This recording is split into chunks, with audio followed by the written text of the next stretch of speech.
On behalf of Omega Management Group Corp and TCE Lab, I want to thank you for, pardon me.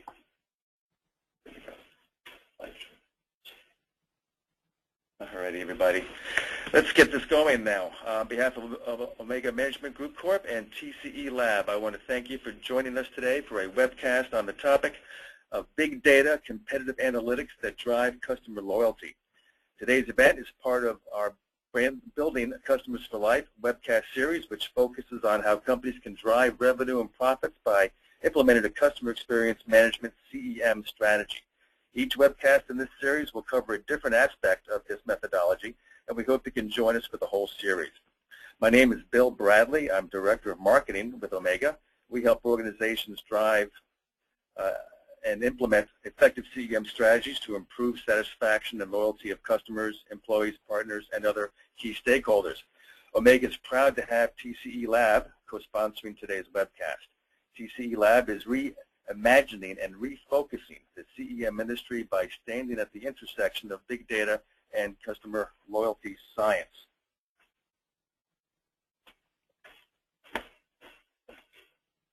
I want to introduce our distinguished presenters who will talk today about how their companies are using big data competitive analytics to drive customer loyalty. Bob Hayes, PhD, Chief Customer Officer from TCE Lab. Al Bloom, Vice President Market Research, Sage North America. Dennis Fitzgerald, Vice President Customer Satisfaction, Yaskawa America, Inc. And Dennis Gershowitz, Vice President Service Strategies Practice, Anthony and Alexander Group, LLC. Besides the individual presentations, there will be 3 poll questions where you can weigh in on topics related to today's webcast. The results will be displayed in real time for immediate feedback. I want to let you know that you may submit questions to the speakers at any time using the control panel shown on your screen. If you can't see that control panel now, click on the red arrow in the webinar ribbon located on your screen. The webcast will conclude with the speakers responding to your submitted questions. Also, this webcast is being recorded, and a link with the full audio and slides will be sent to everyone who's attending the webcast today. Finally, Omega will provide a link to download our CEM Playbook Strategy Toolkit, which contains a host of resources to help your organization build customers for life. I thought we'd begin today's session with our first poll question.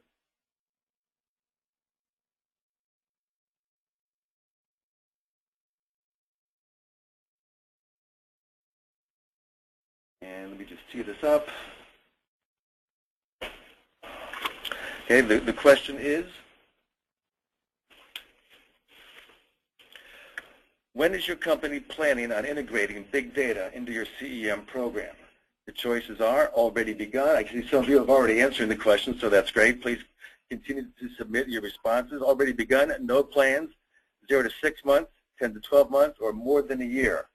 Give you all a few more seconds to submit your responses, and then we'll see what the results say. All right, 5, 4, 3, 2, 1. Voting is closed, and let's see. The answer is 28% of you have already begun. Almost half of you have no plans to make a big data implementation part of your CEM strategy.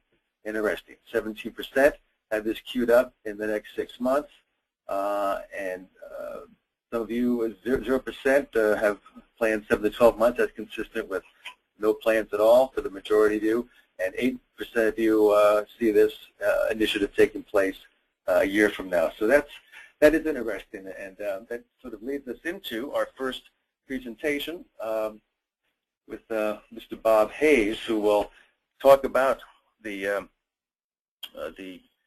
nuances of big data competitive analytics for building customer loyalty. So Bob, with that, I'll give the cursor to you. Thanks, Bill. I appreciate it.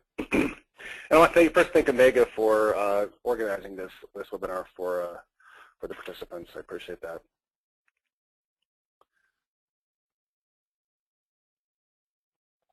Let's see if this slide can work. Do you have your cursor control there, Bob? I do. All right. And nothing is happening. Let's see. Let me give it to you. I think I might have. Okay, try it again.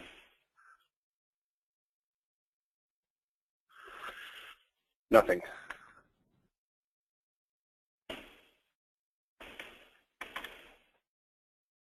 Click on the middle of your screen, Bob.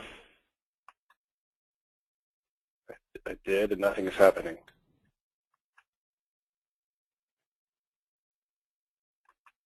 Okay. Oh, Oh. He was just doing something. No.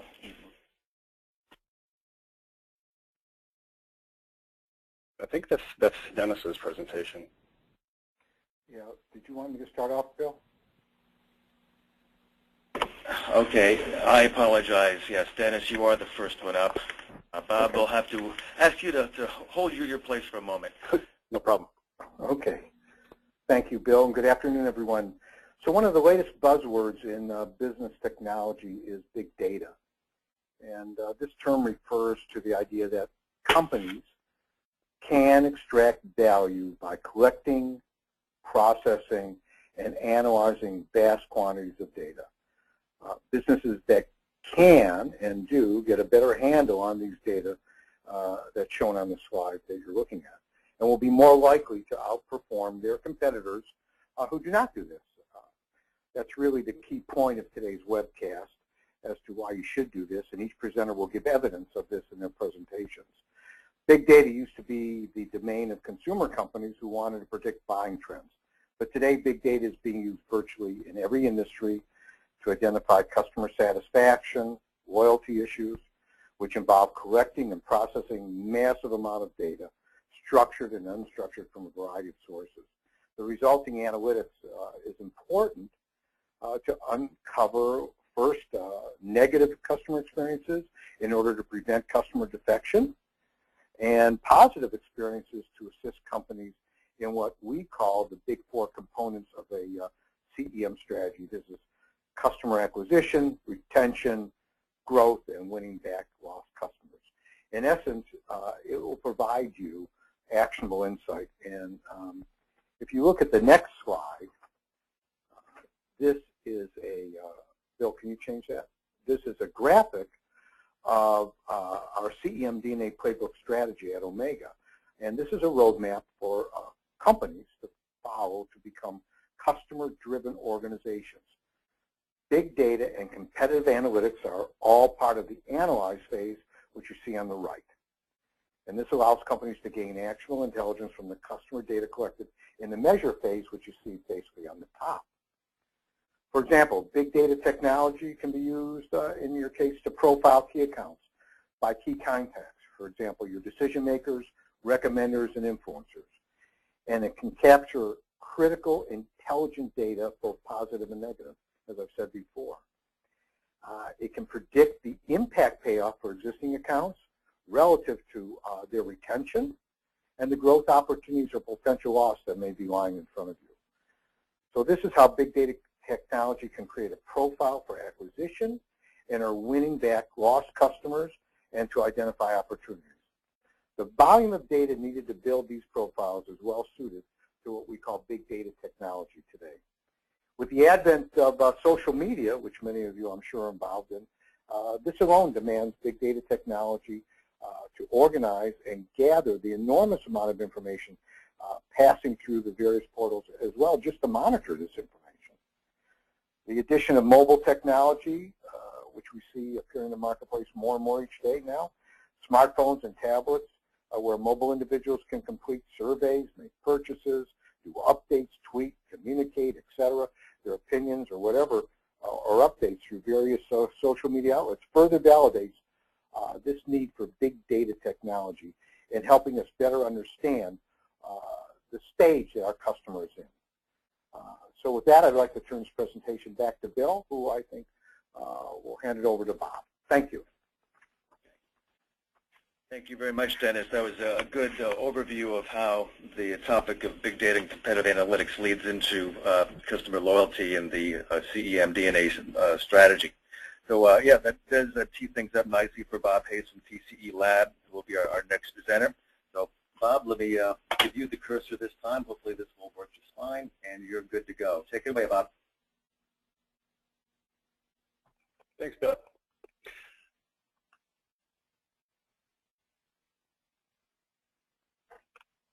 There we go. Okay, here's the overview of my talk today. I'll be talking about these topics: big data. I'll dive deep into analytics, data integration. I'll talk briefly about customer loyalty and customer experience management, or CEM, and talk about what I call linkage analysis, and then finish up with some implications about how big data is going to change the face of CEM practices in your company. So I think of big data as an amalgamation of different areas that help us try to get a handle on, insight from, and use out of large, quickly expanding, diverse data. And now to me, as Dennis mentioned earlier, big data refers to the idea that companies can extract value from collecting, processing, and analyzing huge amounts of data. And in fact, McKinsey & Company, in a report from October of last year, concluded that businesses who can get a better handle on these data will more likely outperform their competitors who do not. So when people talk about big data, they are typically referring to three characteristics of the data: volume, velocity, and variety. As mentioned earlier, the amount of data being collected is massive. As one example, hardware companies use sensors to collect data about the performance of their solutions housed in their client's company. Second, the speed at which data are being generated and collected is very fast if you just consider the stream of tweets that companies have to deal with. And finally, companies need to deal with different types of data, both structured and unstructured, and those come in the form of numerical ratings on surveys, as well as open-ended comments, video format of information, things like that.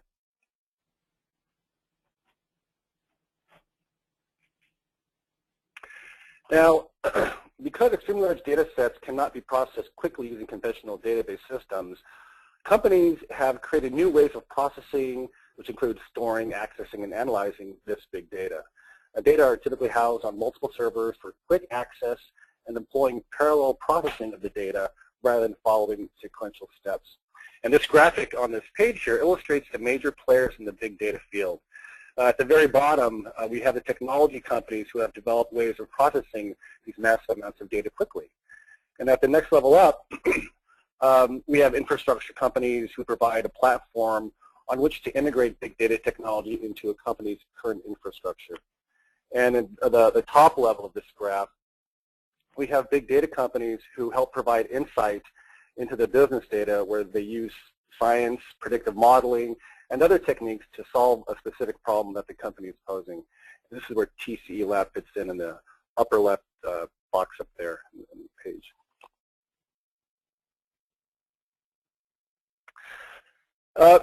Brian Gentile, the CEO of Jaspersoft, I really liked his blog post recently. He argues for a solution-oriented approach to understanding the value of big data. Now, you first need to understand the problem you're trying to solve before you select your solution. And he outlined three popular big data approaches to help businesses address specific business problems. And these big data approaches are these right here. The first is interactive exploration, and that's good for discovering real-time patterns from your data as they emerge. The next one is called direct batch reporting, and that's good for summarizing data into pre-built, regularly scheduled reports, weekly, monthly, what have you. And the final one is called batch ETL, or extract, transform, load, and that's good for analyzing historical trends or linking disparate data sources based upon predefined questions. And this is sometimes referred to as data federation, where you have multiple data sources and you just collect the metrics from each data source you want to use for your analysis. So be sure to understand that big data is not just about quick analysis of your data. It is also about integration of different sources of data. And I'll come back to this notion of data integration, or batch ETL, or federation later in the talk.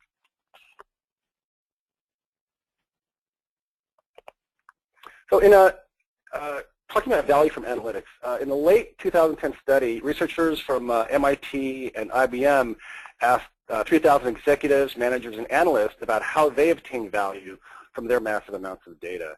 And they found that organizations that use business information and analytics outperformed organizations who did not. Specifically, as you see in this graph here, these researchers found that top-performing businesses were twice as likely on average to use analytics to guide future strategies and guide day-to-day operations compared to their low-performing counterparts. Now, these researchers, however, also found that the number one obstacle to the adoption of analytics in the organization was a lack of understanding of how to use analytics to improve the business. There are simply not enough people with big data analysis skills. And in fact, McKinsey and Company in the previous article I just mentioned estimated that the U.S. faces a huge shortage of people who have the skills to understand and make decisions based on the analysis of big data. The MIT and IBM researchers also found that 6 out of 10 respondents cited innovating to achieve competitive differentiation as a top business challenge. And additionally, the same percentage of respondents also agreed that their organization has more data than it can effectively use. So clearly, companies want to differentiate themselves from the competition, yet are just simply unable to effectively use their data to make that happen. And I think the primary big data problem is one of applying appropriate analytic techniques to business data.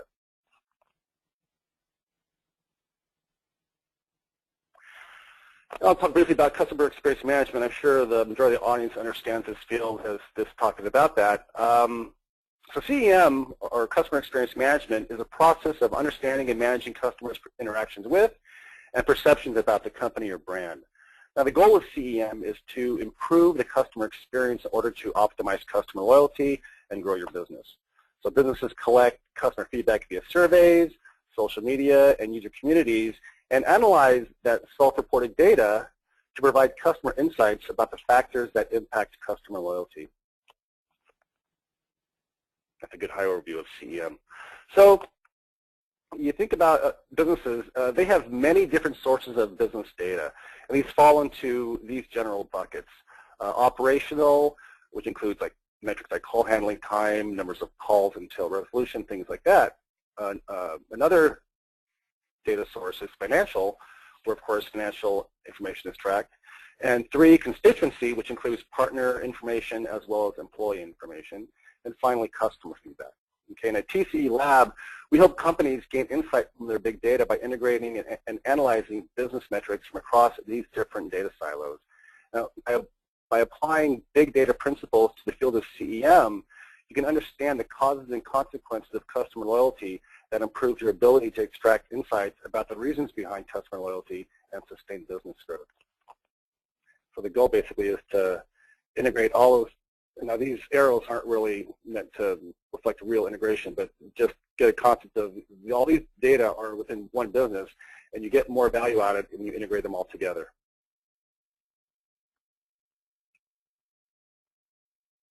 So in my research on best practices and customer feedback programs I did a few years ago, I found that the integration of other sources of business data with customer data is necessary for an effective CEM program. As you see in the graph, companies who integrate operational measures with customer feedback, and those are in the green bars, are more satisfied with their customer feedback program and had a higher customer loyalty rankings in their industry compared to companies who did not integrate those data. And I found similar findings looking at companies who integrated financial metrics with their customer feedback, as well as looking at constituency feedback with their customer feedback. Okay, so integration is key for CEM success. Now, integrating different business metrics to understand how they relate to each other is sometimes referred to as a process of business linkage analysis or linkage analysis. And how you link your different metrics depends on the problem you're trying to solve or the questions you're trying to answer. Different problems basically require different types of data that are organized or linked at the right level for analysis. For example, here are 3 popular questions that can be addressed using linkage analysis of disparate data sources. What's the monetary value of improving customer satisfaction and loyalty? Which operational metrics have the biggest impact on loyalty? And which employee partner factors have the biggest impact on customer satisfaction and loyalty? So each of these questions requires different data sets merged at the right level for the appropriate analysis. And you see the graph down below, it kind of gives you like an illustration of these various linkages across these various databases.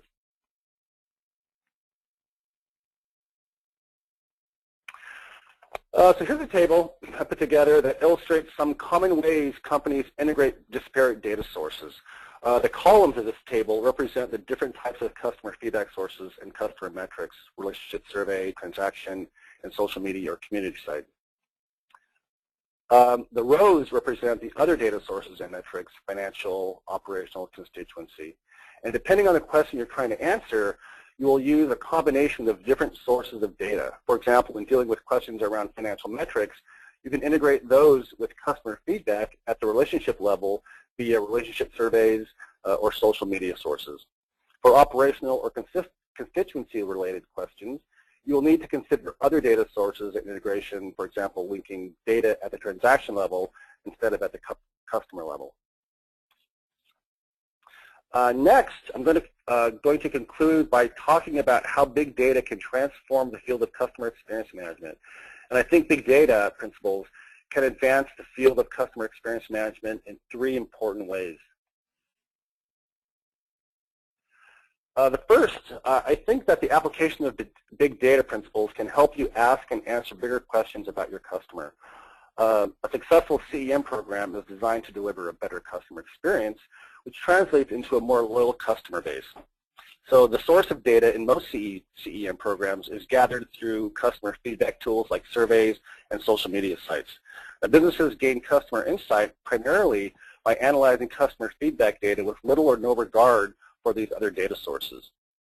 Now, by linking disparate data sources to their customer feedback data, companies can gain insight about their customers that they could not have achieved by looking at their customer feedback data alone. So now businesses can ask, and more importantly, answer these types of questions. Where do we set operational goals in our call centers?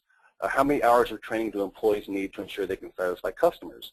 Which call center metrics are the key determinants of customer satisfaction with the call center experience, and so forth.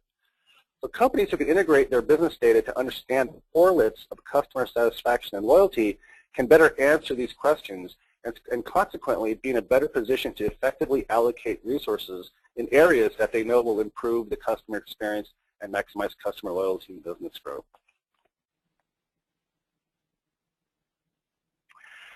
Next, the second way big data, I think, will change CEM. Big data principles can help you create a customer-centric culture, basically, by integrating different sources of business data and uncovering insights about a variety of different metrics. You build interest across different organizations in understanding what is important to the customers. The integration of different business data would necessarily involve key stakeholders from each organization, and the mere act of integration, I think, would be a catalyst for further cross-organizational discussions about the customer. And applying a customer-centric data federation and aggregation approach to business data integration helps senior leaders understand how their organization and its metrics impacts the customer. Additionally, the results of customer research become more applicable to other organizations or departments when their data are actually used as part of the research. So expanding the use of customer data to other departments like HR, call center, and marketing helps the entire company improve the processes that are important to the customer. And here are some examples of how companies are using this type of research to build a customer-centric culture. Identifying and building customer-centric operational metrics, removing the noise from executive reports by including only the metrics that are customer-centric, that are actually known to be predictive of customer satisfaction and loyalty, okay, and some other ones as well. So big data technologies and processes can go a long way, I think, in helping you support your CEM program. By taking this customer-centric approach to your big data, you'll be able to literally build the company and its data around the customer. Oh, I have one more slide. Okay, I'll speak to the slides. I don't have it up there right now. The final way the CEM will change CEM is that it'll help you predict real behaviors using objective loyalty metrics. So despite the existence of objective measures of customer loyalty, like, for example, if a customer renews contract, recommends you, and buys more from you, CEM programs rely on customer surveys as a way to assess customer loyalty. Now, measures of customer loyalty typically take the form of questions that ask customers to indicate his or her likelihood of engaging in specific types of behaviors, those deemed important to the company or brand. Now, CEM professionals, and I'm also included in this bunch, typically use these self-report measures as our only measure of customer loyalty when analyzing survey data. Now, while these loyalty metrics do provide reliable, valid, and useful information, you are always interested in what customers actually do. And by looking up financial data and customer feedback data, for example, you would be able to understand how the customer experience impacts real customer loyalty behavior using objective metrics like purchase amount, products purchased, products liked, products shared and renewed contracts, and so forth. Okay? So these end-of-quarter financial reports include customer loyalty metrics like churn rates, average revenue per customer, repurchase rates, and so forth, with no information about the factors that might impact those numbers. Traditionally analyzed at the end of the quarter as standalone metrics, these objective loyalty metrics provide little insight or no insight about how to improve them. Linking satisfaction with the customer experience to these objective loyalty metrics, however, lets you build predictive models to help you understand the real reasons behind your financial metrics. So in summary, big data is about maximizing the value of your data. So companies that can take a customer-centric approach to integrating and analyzing their business data have higher customer loyalty rankings than companies who do not. For business, the way to maximize the value of their business data is to understand how customer satisfaction and loyalty are related to different business metrics. Big data integration can help improve the field of CEM by allowing you to ask and answer bigger questions about your customers. Additionally, integrating disparate data sources with customer feedback is a great way to support cross-departmental collaboration on customer research. And finally, big data will allow us to develop and use predictive models of real loyalty behaviors and financial outcomes instead of just self-reported loyalty behaviors. The value of your CEM program, to your company and perhaps to your career will improve greatly when the program can be linked to real, measurable financial outcomes. The companies can gain deep insight around the customer through a big data integration approach. And there is no doubt that big data will impact the CEM space. The field of CEM, however, can also help shape the big data landscape by developing and offering solutions that help businesses use all their data, operational, constituency, financial, to improve the customer experience and optimize customer loyalty. Thank you. Bob, that was great. Thank you very much. I can see why we call you Dr. Hayes. Okay. So we're now ready for our second poll question. Let me get that teed up.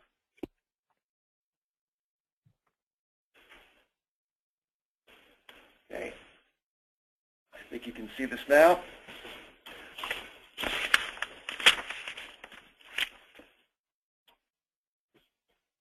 Okay, the question is, what are the primary sources of big data that you address in your big data strategy? Operational, financial, constituency, or customer? Let's have everyone's selections submitted in the next few seconds, so we'll see what the consensus is.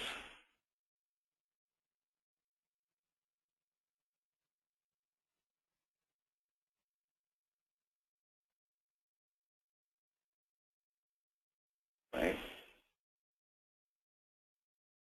Please make your selections.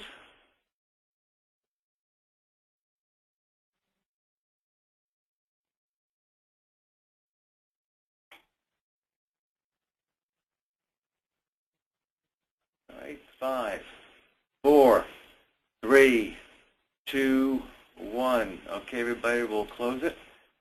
And what we have here is 23% have an operational focus, makes sense, 28% financial.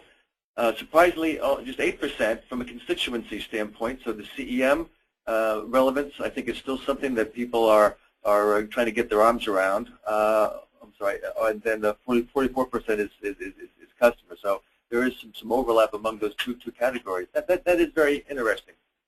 Well, thank you very much, folks, for your participation. And now I'm happy to introduce Hal Bloom, who will talk about how Sage North America is using text analytics among the big data tools.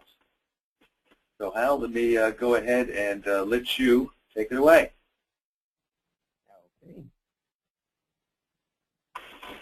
Okay. Let me just get your slide. There you go, Hal. Okay. Great, thank you, Bill.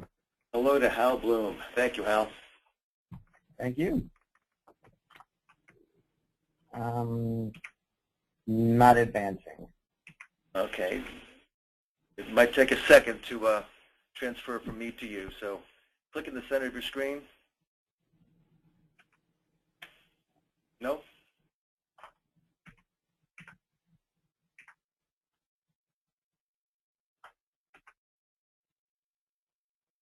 Is it working yet? I see the cursor moving, Hal. See if you can advance your slides. Nope.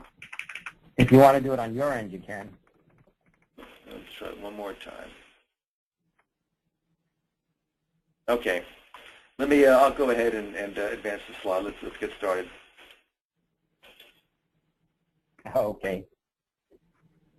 To begin with, we all have a lot of structured and unstructured data in so many silos in our businesses. The biggest challenge I think we all have is how do we use this data to provide insights back to our businesses? But the important thing is we have to remember, as we look at all this insight, information is only meaningful when we understand it and we know how to use it. If you can advance the slide. At Sage, we use many different types of customer data, and out of that, we develop a universal Sage voice of the customer. We have a number of feedback channels where we collect both structured and unstructured data, unstructured being our open-end questions. The biggest thing we actually put into the surveys is our quarterly loyalty surveys, and this is where we measure the likelihood to recommend Sage. We also get into the reasons why or why not customers recommend. And also importantly, we also ask the number of times that a customer has recommended Sage. This is important because by knowing how many times a promoter or passive or a detractor actually recommends our products, we can determine whether it's worth the investment, whether we want to move a detractor or passive customer to be a promoter. We also have a number of other feedback channels, which include all our market research studies, our daily transactional surveys, social media, and community data, and a ton of other sources. But what we do is we take all this unstructured data and we continually feed it into text mining so we can develop a universal voice of the customer. On the next slide, we're able to develop a universal voice of the customer, and this leads into our customer experience management program. As Bob just indicated, customer management is used to optimize customer loyalty. We use this and through text mining to understand how we can fix our broken experiences, both in terms of product and overall customer experience, and also how to redefine our experiences. These customer listening systems also enable us to understand why customers might want to leave Sage and why customers decide to buy our products. One of the things we also do in this stage is we develop a journey map. And we do this for every one of our product lines. And out of that journey map, we've identified 7 customer stages. And for each one of these stages, which I'll go through in a minute, we identify up to 300 touch points of understanding why prospects and customers define the experience for Sage. The first customer touch point or part of the journey is when a customer really discovers us. It's when they decide they have a need, and from our point of view being a software company, when they have the need and they decide they need software. The second stage is when they evaluate, and this is when they explore all the different options available to meet their needs. The third is the buying stage, where they're making a decision from a small list of options. The fourth is when they get up and running and they decide when it's time to choose a product or a solution. The next stage is when they actually start using the product and they start interacting with our software. The next stage is where they go to get help on experience and are we able to solve their problems. And the last stage is what I call the relationship experience, where did we earn the right to keep that customer's continued business. The end result of all this is really building a meaningful brand recognition. Through all this big data that we collect, We want to generate definitely more customer recommendations, and more importantly is, what is our return on investment? Can we drive customers to buy more of our products, and can we reduce customer churn? Also, to better understand how valuable each of the customers are to Sage, we now integrate all this survey data with other internal big data that we have, such as internal revenue, annual revenue, lifetime value of the customer, length of time being a Sage customer, whether they have a support contract. So we now know when we talk to customers, we have a better picture of who each customer is and how valuable they are to Sage. Bill, if you could advance to the next slide. We also develop what we call key moments of truth. And according to Forrester, a key moment of truth is any touch point that a customer has with either a product, a company, or a partner. And this is so vital that it drives purchase, repeat purchase, or recommendation. And then after analyzing all our structured data, we put all the unstructured data into text analytics so we could identify the key drivers and customer sentiments that have the greatest impact on loyalty. We then graph the drivers by promoters, passives, and detractors. And we also align the customer comments with our perception of our employees. What we find, and many of you probably find this too, your front-end employees are probably the only contact that customers have with your business, and it's the same within Sage. So we want to make sure that employees are aligned with customers on the most important issues, and that customers are on the same page in terms of how well Sage is performing on each of the issues we identify through our text analytics. Then after sharing all this key moments of truth data with each one of our product lines, we work with them to develop a detailed action plan, which I'll share with you in a few minutes. And this is where we really start to develop insight from the data. Bill, if you could advance to the next slide. Once we get back all this input from our text mining, we plot all our results into one of these 4 quadrants. And as you can see on the x-axis, we have the number of comments, and on the y-axis, we have the customer sentiment. What we're using is a scale of 0 to 1, where 1 indicates when a customer is very happy, and as we move closer to 0, customers are more unhappy. So sentiment ranges just from 0 to 1. But the 2 most important quadrants are the upper and lower right-hand quadrants. The upper right-hand quadrant represents where we're doing well, and this is what we look at as being our short-term strategies. We know we can really promote these immediately in all our communications to customers and prospects. But if you look at that lower right-hand quadrant, this is where we could identify our longer-term strategies, and these are the issues that have to be addressed if we want to increase our customer loyalty. We all know that for every customer that does complain, there's probably about 25 that don't complain. And for each of those customers, they're going to tell roughly 6 to 10 friends or associates. So that lower right-hand quadrant is the most critical for us as we try to improve our customer loyalty. If you can move on to the next slide, Bill. What we do here is we start to build an action plan. And with that, we sit down with each product line, and we start out by reviewing the current situation. This is what we just identified from our customers using text mining. I mean, I always say when I look at this data, if this uncovers anything that a product line is not aware of, something has to be wrong. I mean, they should be familiar enough with their business that we're not going to surprise them. But as we look at this current state, we can help each product line set their priorities and focus their attention on the areas where they're going to get the biggest bang for the buck. The next column is really the future state. And this is where we ask each of our product lines, what do they want to achieve? And the biggest word that I use is they, what they want to achieve. This is critical. We use this as building their action plan so everybody can agree on what they want to accomplish. They decide on what actions are going to be required, what resources they're going to need, who they're going to assign to be responsible, And finally, how are we going to measure the results? This we could either do through our quarterly loyalty surveys, we can do it through internal metrics such as reduced hold times, and we go through this process for every one of the key moments of truth that we discovered in our text analytics. So if you can move on to the next page. Once we have an action plan, we then on a quarterly basis monitor and track the progress of each one of these key moments of truth.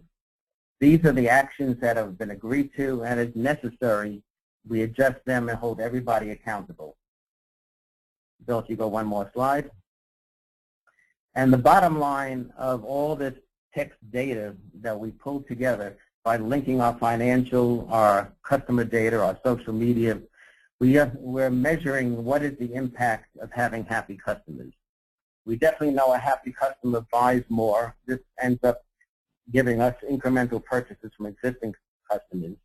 We know they recommend more, which results in getting new customers. And also they end up switching less, which gives us more revenue because we have lower customer churn. And with that, Bill, I'm going to turn it back to you. Al, super. That's a great example of how using big data and competitive analytics and the way that you've done it maps in with the comments that Dennis Gershowitz talked about, the CEM-DNA playbook strategy, the measure, analyze, act, and assess phases. I think Al gave us a great example of how all four of those phases play an active role in using big data and competitive analytics to drive customer loyalty.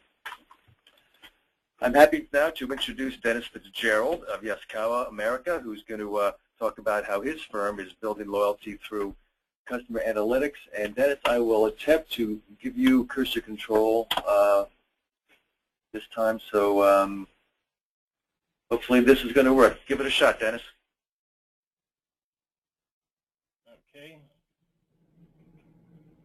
Okay, looks like I've got it. Terrific. Thank you, Bill, and I appreciate the opportunity. Yaskawa Electric is a Japan-based corporation.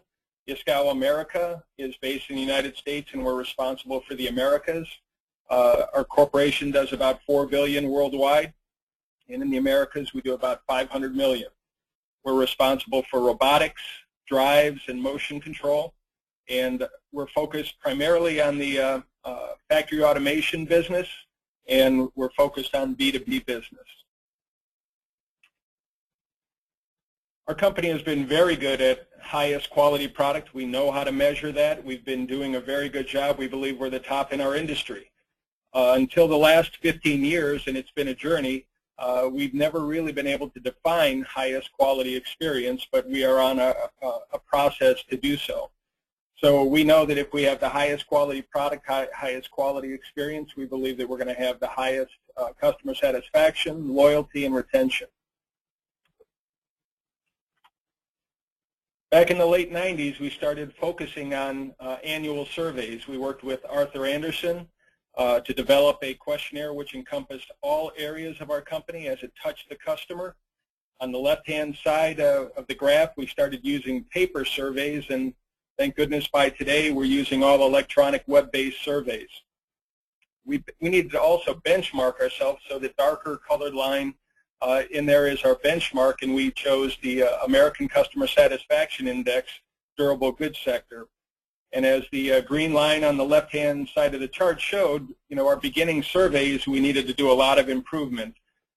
Until then, we didn't really understand how satisfied our customers were, and then we started developing processes to improve that satisfaction. We finally crossed over our index, and in the last year, we reached our peak score of 87%.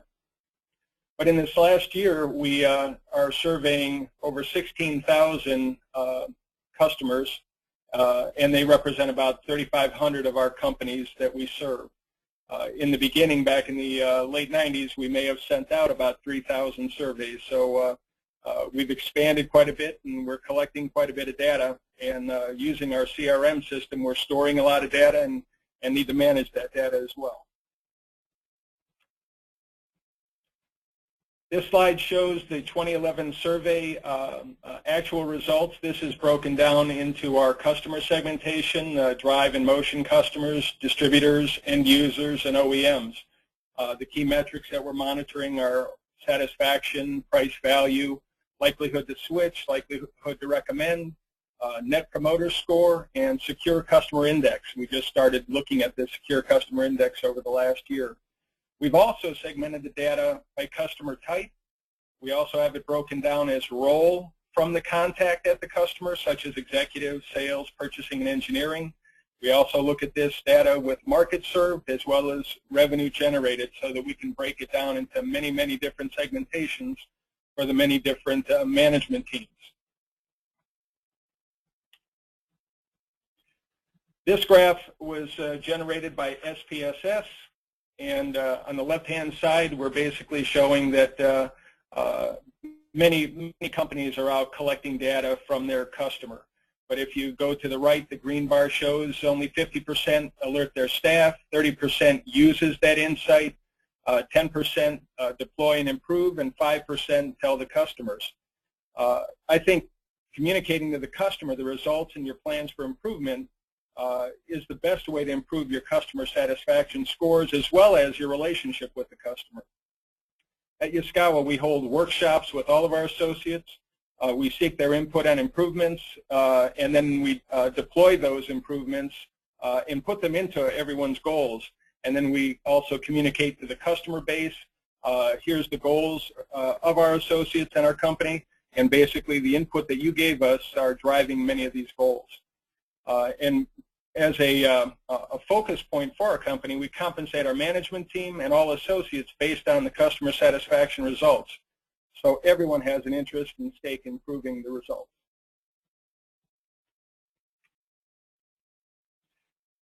This chart's from our 2011 annual survey, and it holds real data, so I intentionally blurred the component column on the left. We use SPSS regression and analysis software to correlate the importance of all components of our survey to customer satisfaction, to price value, to loyalty, and to likelihood to recommend. The ranking is very important to us, so we can focus on what areas we'll focus our resources. And basically, you can see the upper left where the green is the highest correlation scores and highest ranking. So what we're going to do is we focus a lot of our resources and capital spend on those types of areas, as well as you go through the chart, we try to hit the low-hanging fruit in the medium correlation areas, and then also in the lower right, you'll see the red scores, which are low correlation areas. One of the important things that we found out over our journey is you can't ignore the blue areas or the medium correlation or low correlation areas, because you could get dinged the next year on those. So you want to maintain those areas, or if they're easy enough, improve those areas if it's cost effective.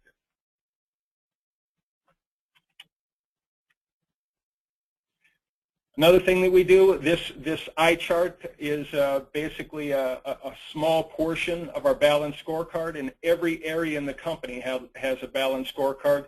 This one happens to represent our call center and part of our inside sales area. Again, a very small subset just to give you a flavor.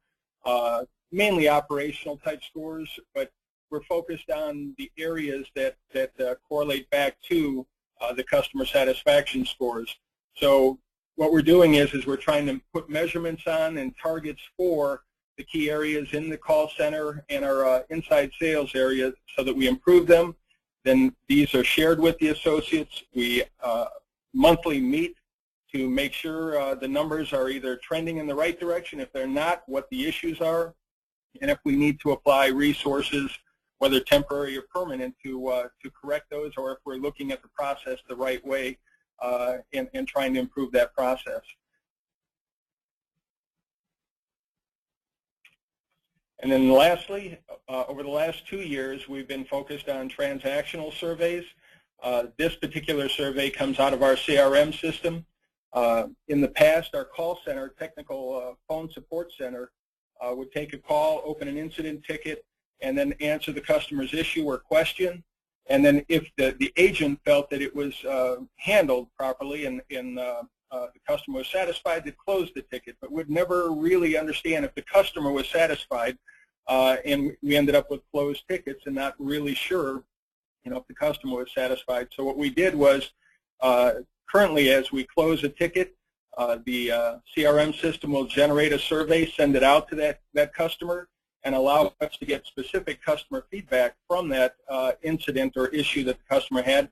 And if the customer is not satisfied, basically they can reopen the ticket. We will reopen the ticket and take care of that issue to the customer satisfaction. And that way we're able to measure how we're doing, as a team, how we're doing as an agent, and are we really looking at the issues or incidents the right way, and hopefully gain a lot more insight. I think it'll lead to more refinement of the survey. And then we're building transactional surveys on other fronts for our CRM. We have one for our website experience and some other activities in our CRM. So I believe it's very important not only to look at an annual survey, and look at metrics during the year, but also get feedback from your customers on a transactional basis, and then also communicate with your customer, not just through emails or surveys, but also talk to your customer through focus groups. And that concludes my survey, or my presentation. Thank you. Okay, terrific. Dennis, that was a great example of big data analytics in action at Yaskawa, and again showing how process improvements can be triggered by analyzing the nature, the sentiment, as well as the frequency of customer touch points. This brings us to our third and final poll question. So let me get this one launched here, folks.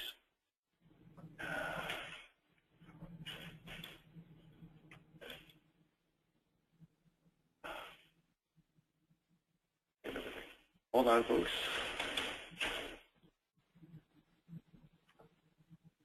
Oh, there we go. Okay. All right. All right, folks, we are asking the question, which aspect of big data is the most challenging for your company?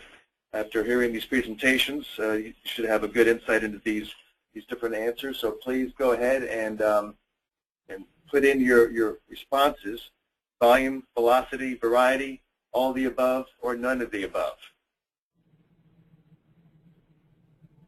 Take some time to think about it, but not too long.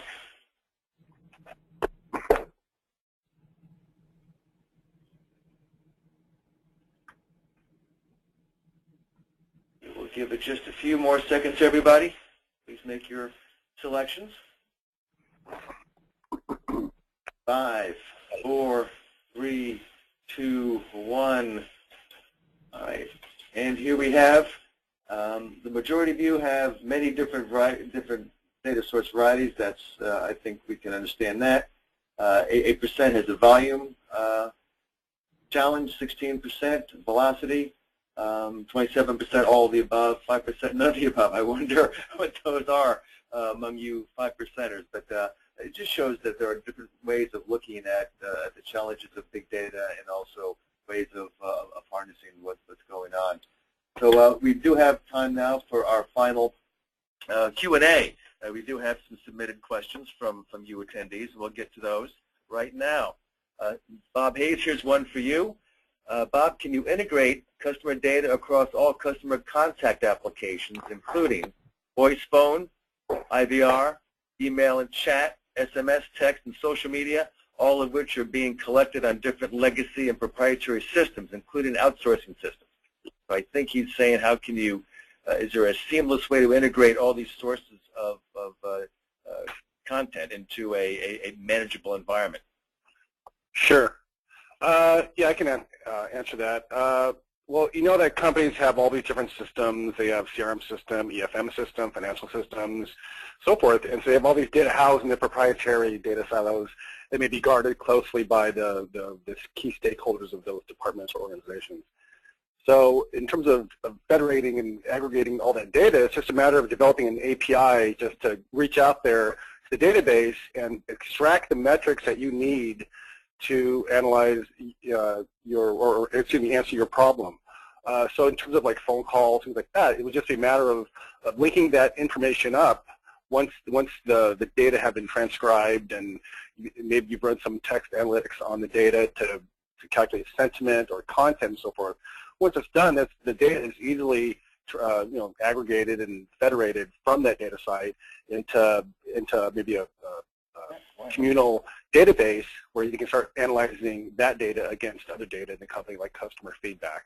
So it's just a matter of developing an API, extract the data, organize it, and run analytics, and there you go.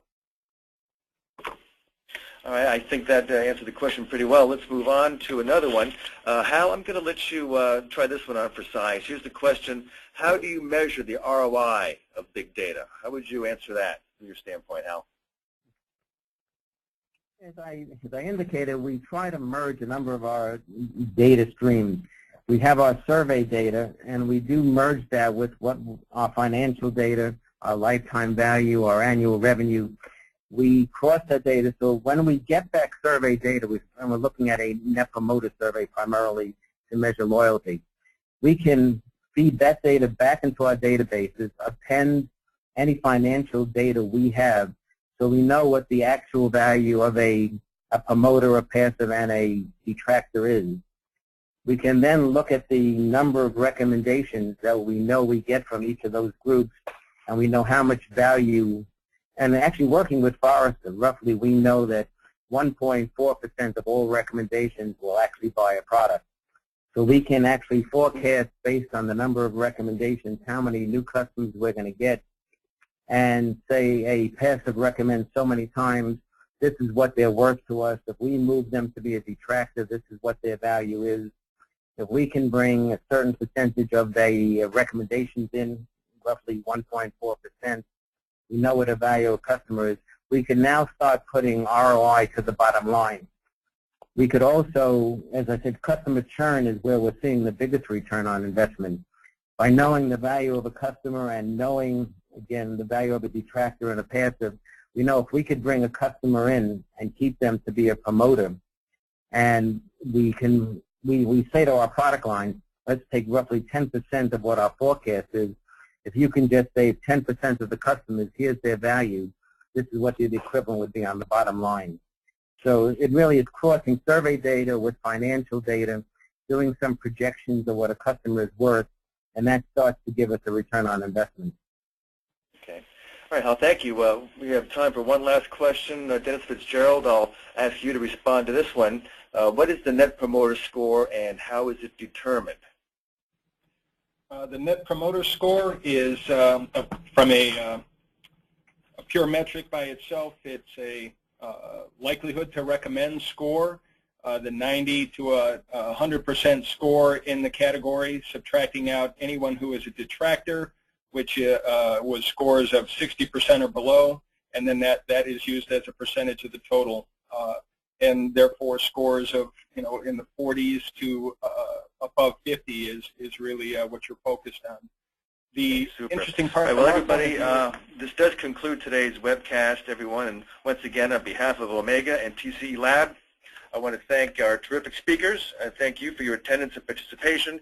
You see the email and phone numbers of all the presenters on the screen. So if you have any questions for them, they've agreed to answer your questions offline. And anyone else whose questions we didn't get to today will also respond to those separately. And finally, you will receive a recorded version of this webcast, remember, in the next few days, along with the link to download the CEMDNA Strategy Toolkit. And if you have any questions at all on the CEMDNA Playbook Strategy, Omega Management Group, or this webcast series, please let me know. You see my contact information on this slide. Just me finally also mention that the date of the next webcast, if I can get this progress, it's not progressing. There we go. The next Building Customers for Life webcast will take place on August 16th from 2 to 3 p.m. Eastern Time on the topic of turning contact centers into gold. So I hope you can join us for that important presentation as well. That does conclude today's broadcast. And again, thank you to our presenters, and thank you very much to our attendees. Goodbye, everybody.